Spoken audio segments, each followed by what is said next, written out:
Hey folks, it's Shane. Thanks for taking the time to watch this video. I just got done replacing the BNC connectors on my handheld radios. I thought I'd take this opportunity to show you the radios I have and the reasons why I purchased them and what I thought of them. Now, by no means will this be an in-depth overview or review of these radios.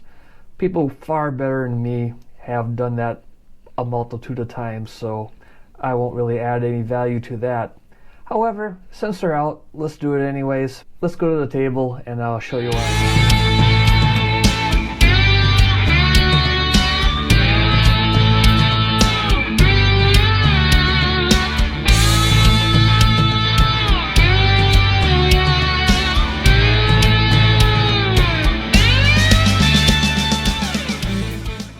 Let's start off with the old Baofeng UV5R. No handheld collection is complete without them. Nowadays, if you're like me, your collection starts with this. And that's really the high point of these radios. They're very inexpensive and attainable. There's a plethora of YouTube videos, articles, so on and so forth, with tons of information on these. You can program them with free software. There's a ton of accessories. They're a really good starting point into ham radio if you're ham curious. That's the way I got into it. I was kind of beside myself with all the other options, and they all were way more expensive than this. I figured I could get one of these, get my feet wet, figure out how to program it, find out which repeaters are active in my area, and quite frankly, if I want to pursue the hobby any more than that. So for that, I think these things are a great value. They're also a great value if you need something that's, say, somewhat disposable, if you will. If you're the type of person that wants to have a radio in every pack and every vehicle, you can fill out your kits and your go bags and whatever at an affordable price. They're really loved and really hated at the same time. Let's talk about the hate. They are, quality-wise, not the greatest. They're known to have spurious emissions. A lot of the old school guard hates them, refers to them as illegal radios, which I guess if you want to troll them, that can be a plus. And they're, fairly limited. But I won't talk anyone out of getting one of these for the reasons I stated earlier. Next in scale of features and price is the Yaesu FT4X. This entered the market to be kind of the Baofeng killer. And you can see, using the standard scale of measurement, they're similar in size. And I believe Yaesu wanted them to be similar in price, but that didn't work out. The radio is a little bit higher quality than the Baofeng. I do prefer the sound of this radio and the features over the Baofeng. This one's very simple to program. It's simple controls. I like this trigger for a push to talk button. It has a nice form function.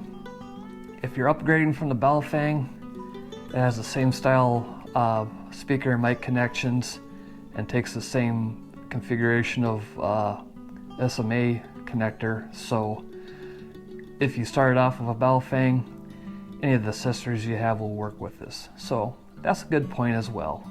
The one thing I really do like about this, and I will recommend this over the Baofeng, is it has a feature called Arts.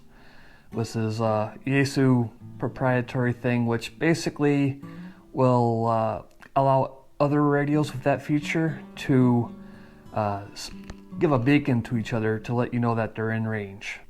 And I like the belt clip. Belt clip rocks.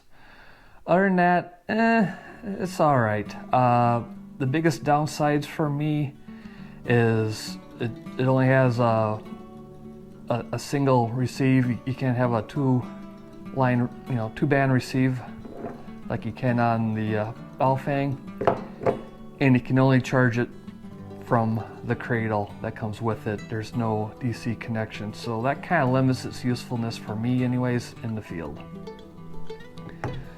The second radio I ever bought after the Baofeng was this from Yaesu. It's the digital FT7D. Very similar to their FT65, only it's got the digital functions on it. Super simple to program from the face, which is a key. Nice size. You can see it's a little bit wider than the Baofeng, but other than that, about the same. Belt clip is nice. Controls are all where they should be. What I like the most about this is it has the barrel connector for DC for charging. So you can put it into a cradle or you can charge it with a DC barrel connector, which really opens up your options if you're away from the home. You know, you can charge it from your car, a portable battery, so on and so forth. So this would be a good, if you want to skip the Baofeng route, you won't go wrong with this radio as your first radio. The next radio of mine, which is probably my favorite radio, is the VX6 from Yaesu. This thing is a beast of a radio. It's dang near bomb-proof. It's submersible. The main housing is metal, and it has a ton of features. I think it has like 900 memory channels, which is way beyond the other radios that I showed you so far. Like I said, fully submersible, and it has some group features as well with that arts and several other things that can be really handy.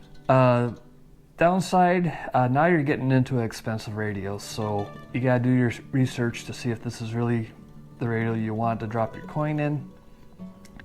Again, it doesn't have the dual band receive, and this belt clip is hot garbage. Other downside, these batteries are a little bit on the expensive side, but what have you. You can charge it by the dock, as you can see by the connectors, and there is also the barrel connector. So like I said, that's the key thing for me. I don't want to have a cradle out when I'm doing parks on the air or field day or camping or what have you. So for me, basically, a DC connector for power is a must. And the last radio to show you is the Yaesu FT3D. It, up until recently, was Yaesu's flagship handheld. It's the one that I carry the most, with maybe the exception of the VX6. It's a toss-up between which of these two radios I'm going to carry for the most part.